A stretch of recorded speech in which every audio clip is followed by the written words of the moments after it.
जैसा कि आप जानते हैं, भारत गिर, शिलफाटा, कल्याण फाटा, उत्तर शिव, इन इलाकों में आए दिन आग का तांडव होता है। आए दिन आगजनी के नज़ारे देखने को मिलते हैं, जिसमें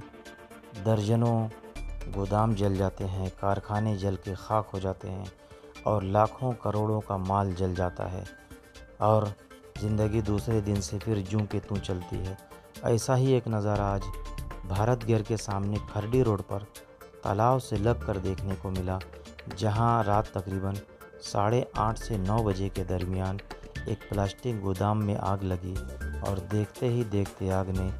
अपनी लपेट में इतराफ़ के नुस्फ दर्जन, आधे दर्जन से ज़्यादा गोदामों को अपनी लपेट में ले लिया। आग इतनी शदीद थी कि उसके शोले और उससे उठने वाले धुएं शहर के बहुत दूर दूर तक दिखाई दे रहे थे। स्थानिक लोगों ने फायर ब्रिगेड को खबर की। कल्याण फाटा से,